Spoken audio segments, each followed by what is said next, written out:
Hi, welcome back to Connecting with the Coaches. We're going to talk today about anger. Um, I've had a lot of clients through the years that have come to me, and I've been one of them too, where you find that you're not normally an angry person, and then a boatload of trauma drops in your lap into your life, and all of a sudden you find yourself struggling with irritability and frustration and anger and possibly even rage. I know for me, I felt rage for a while. I was just kind of a raging lunatic for a while. And, but I've had clients come to me and they're like, okay, most of these are Christian, not all, but most, and they've taken this to God. God, help me with this anger. Why isn't this anger going away? And when we've talked about it, I think what really has come up, they're concerned that it's like a character issue. Like, do I need to go to an anger management class or whatever? And I said, you don't want to be managing that anger. We want to get rid of it. Mhm. And so what I think I sort of discovered through the years working with all these clients, mainly women, not just women, but mainly, um, is that anger is part of their grief. They're grieving so many things and didn't even know they were grieving. So, let's talk about what they might be grieving first of all. And then what do you guys have to say about that whole anger thing being a piece of grief? I think anger is threaded all throughout so many stages of what we go through. I think the anger for me started with our former daughter's behaviors, but then it quickly tied to people not believing me and then judgment about our decision to find her a new family. I think anger is still hanging on after the child leaves your home because you're so angry at the time that's lost and angry at what it's done to your remaining family members that you're trying to piece it all together and you're just angry that you have to do that. Well, and just right there, Jen, you just named like eight things, I wasn't counting, but that are lost. We've lost those things, and that is grief. And when you don't realize that you're grieving, you have no real reason for the anger. Like, well, they did this and that hurt me, and look at where we're at, and all of that. But when you can actually sit down and say, oh, those were lost dreams, those were lost hopes, and I didn't realize that.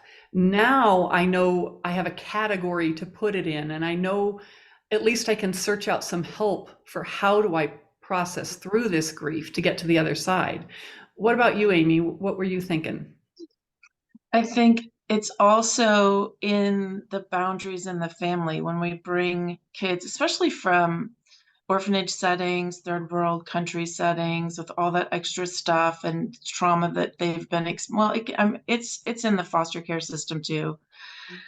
But just everybody is in survival mode, which means that all everybody's boundaries are crossed and messed up, and so the kids don't have good boundaries, and they're in each other's space or in yours or in, I mean, emotional space, Mhm. controlling, trying to control and manipulate. And then if you have your own history of trauma and you have your own coping mechanisms Yeah. at play, then yeah, then those of us who were raging lunatics, we have that. And so then you have your own stuff, your own boundary issues and your own coping mechanisms at play too. And it's just, yeah, anger's all throughout it. And it's a message. I think the other thing is that anger, just because you're not acting it out doesn't mean you're not angry. And so I Right. think even people who are more shut down in their trauma, their anger is internalized. Right. It's like it's being avoided at present, but it's there. And so when those people have learned to cope by kind of avoiding it and let's just not look at that right now so we don't have to feel that, but it's there for them too. So there's this idea that only the raging lunatics are angry is a false premise. Right. Well, and I like what you said. You said the anger is like a message. And I've used a little picture to help clients through the years. It's like the light on your dashboard. So that starts going off, and it's an indicator, because the issue itself in your car is not that your light isn't working or that your light came on. That's the anger. That's the indicator. It says that something's wrong under the hood. Right. And so when we go and looking around what is wrong under the hood, typically this anger is the result of hurt, fear, loss, sadness, betrayal, Confusion. Yeah. confusion, all of those kinds of Cognitive things. dissonance. Cognitive dissonance. See last week. There it is again. On There it is again. We just did a connecting with the coaches on cognitive dissonance. So check that out if you're interested in that. But yeah, and so what I've discovered is anger feels powerful. And when you are in that really vulnerable place of all those things we just talked about, it can keep us stuck because we think that the anger is what's like propelling us forward. We don't want to give up the anger, but it's really hard to get vulnerable when we're living in a situation with a whole lot of trauma. So the pathway out of the anger is through vulnerability and acknowledging the hurt, the fear, all of the things. But when we're living in that and you feel like you have to have your guard up all the time, because if you let yourself be vulnerable, either your kids and or your spouse may use it against you at some point. How do we get to that healing when it's in that place? So, what thoughts do you guys have on that? Well, Call I think Carrie. That's what Well, I that's had what to you do. did. I mean, the friends couldn't handle it either because they didn't get it. And so that was more grief to carry. I mean, so it really was the finding somebody who got it. And I mean, the Lord brought you to me through my old college roommate, actually. That's right. So, I Forgot. mean, I didn't know you I was in a existed. I didn't writing know. group with her from when I wrote my book. And then, so somehow she found out about, isn't that bizarre? I know. Yeah. So, but it was about finding community who truly understood, and that I didn't have to explain everything, and they just automatically got all the things that I had lost. And I didn't have to explain it all. Yeah, because that's the thing. I know when going to a new counselor or coach or anything, if you have to explain the whole thing before they can even get it so they can start helping you, and then if they don't have any experience in it, so they've got no language, they don't even understand what you're talking about, what a waste of time, energy, money, all of that is so defeating. And so to be able to, I know one of the last therapists I went to, I literally handed him my book and said, I'll pay you to read it. Just read it before we even get together because I can't explain it all again. And he came back and said, wow, if everybody would just write a book and then tell their story, I could help them so much more. But the thing about us three, that makes us different from anyone else you're going to go to is that we've lived it. And I always tell people, if your therapist can't almost like finish your sentence for you, then run, because you'll spend so much time and money and energy trying to get them on board, and they don't understand it. I've told couples that too. Like if this has impacted your marriage, don't go for regular marriage counseling. They don't understand what you're talking about. And I know I was trained as a marriage and family therapist. So I know what they're going to say and do. And it's going to be about using I statements. And those are good in normal, just we're having disagreement kind of situations. But when you've got this level of trauma and you're both triggering each other, it's not going to help you.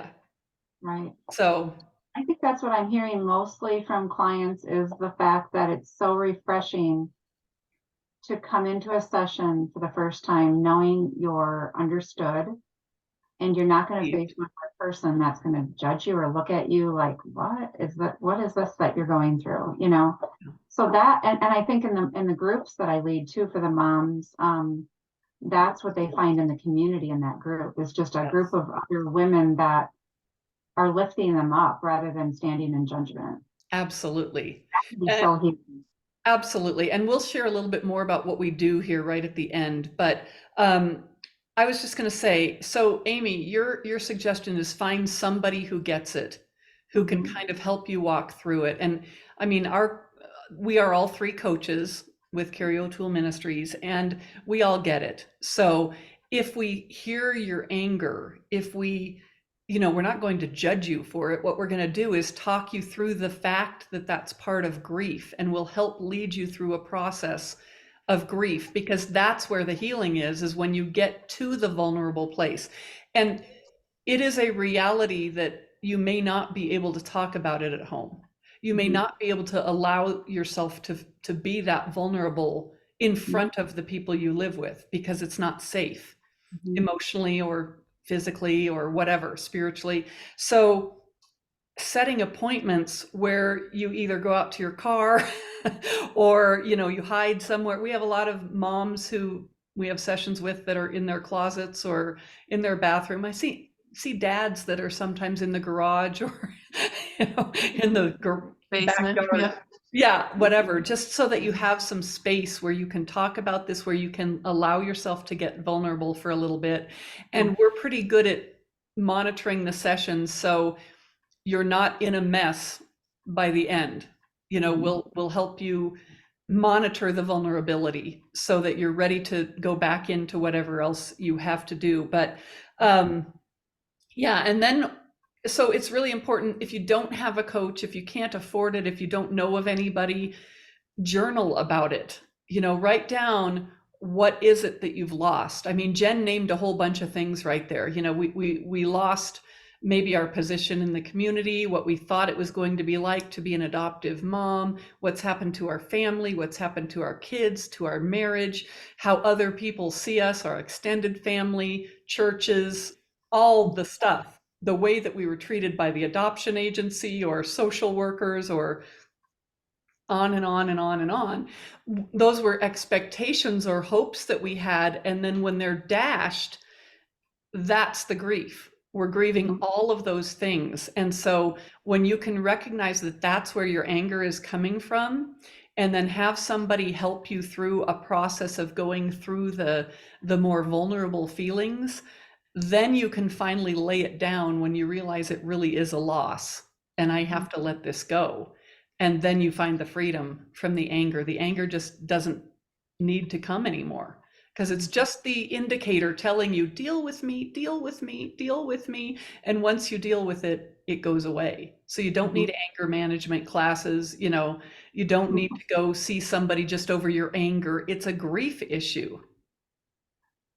What do you guys have on that? Anything? Well, two other things that I just wanted to point out that I'm seeing a lot in my clients recently are just the anger that occurs between spouses, because spouses so often are in different pages in this process of parenting a child with reactive Yes. attachment.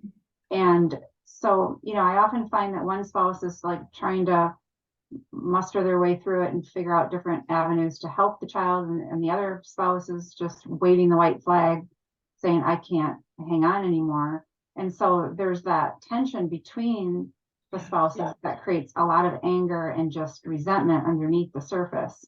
And if that's not dealt with, the marriage doesn't, you know, I mean, it's gonna be affected. And so if the marriage is worth it to save for you, then the work needs to be done in order to let that anger dissipate and for the real vulnerability to come to the surface. The other part that I see with clients is, how can I be a Christian and have this anger, this rage inside of me?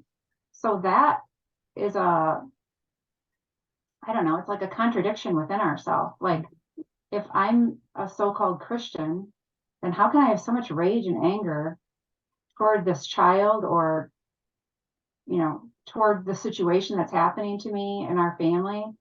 And I think that we're human, and that's what I try to point my clients back to, is that we're not Jesus.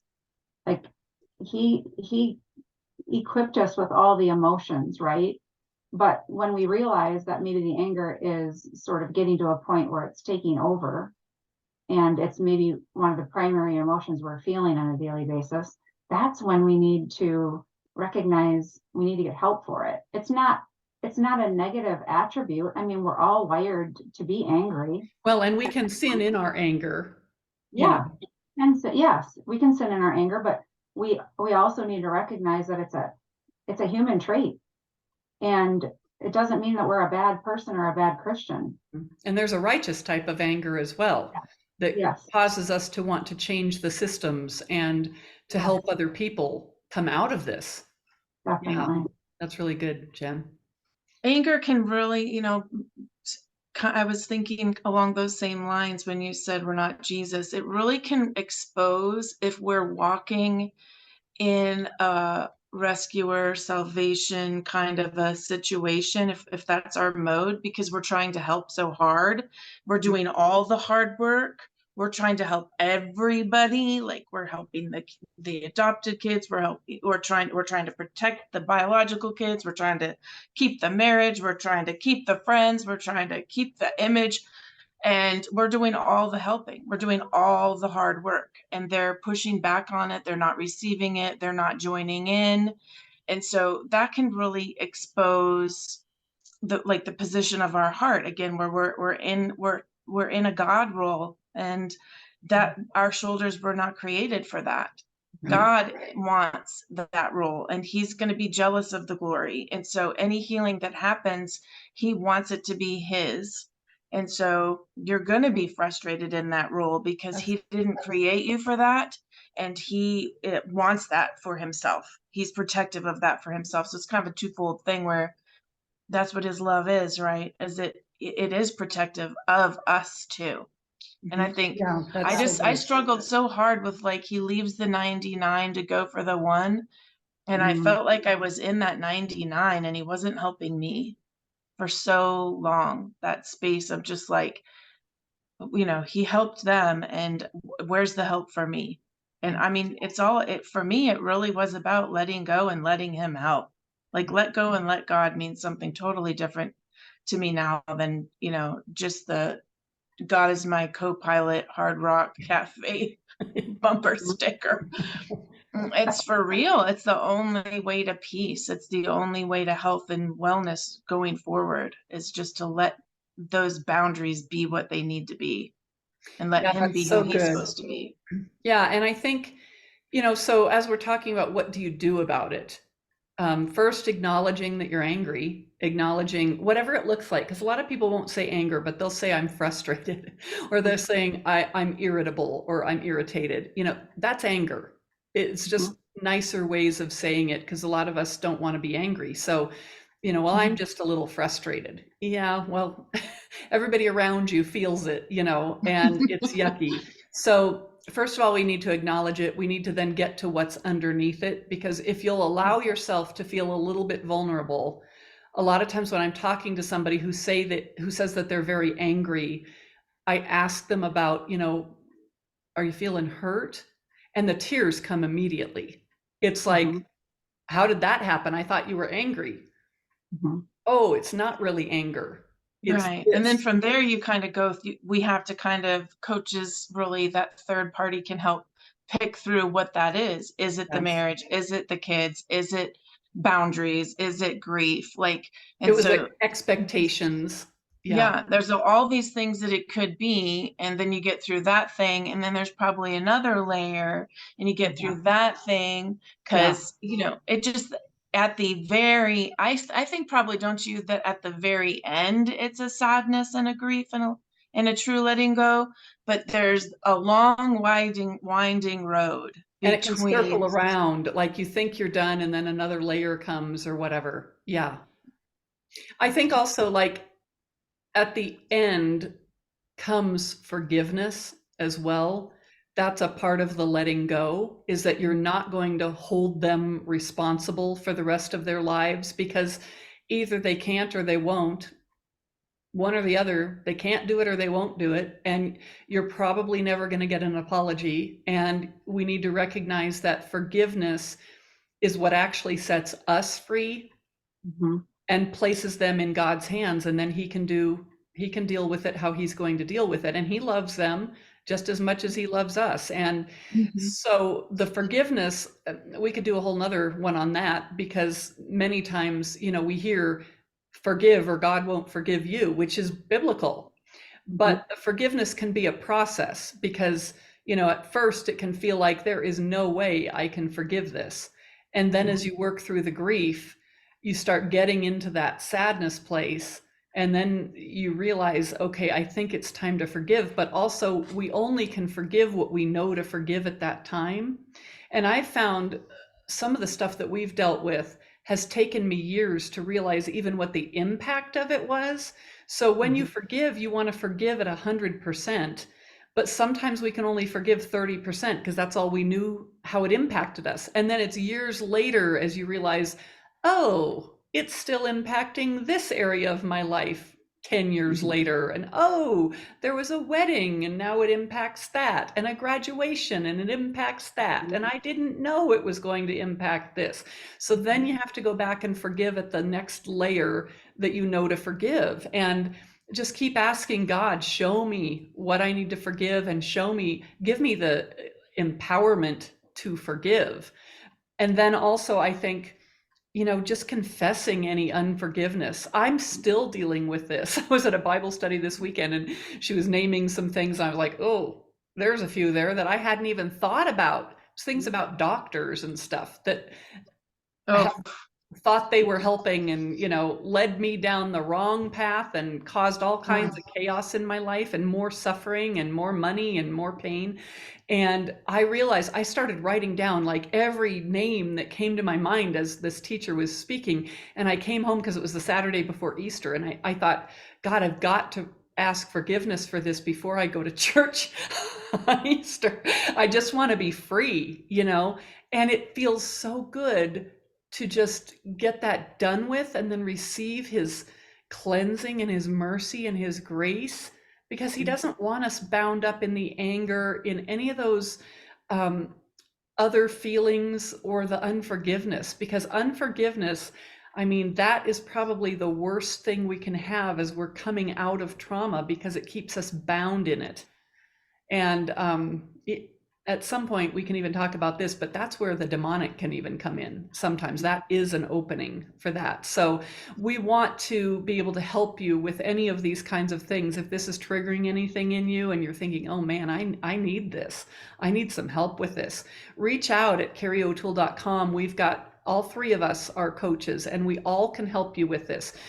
Jen is leading right now some moms groups, and we're talking about adding even some couple groups, and we've done some sibling groups, and Amy does some groups sometimes too. Although you're in your PhD or your EDD schooling right now. So both of you're both very, very busy and smarter than me. And so that's awesome. And, but we all do the coaching, and we also offer retreats for those of you that have had to consider placing a child outside your home. So check out our services and the ministries that we have. And we've got lots of podcasts and blogs that you can check out as well. So any last thoughts there on this topic? No. We got it. Awesome. Yeah. Well, we hope this is helpful to you. If it is, make a comment or reach out. And if you'd like help, like we said, reach out. We're here for you. Thanks, you guys.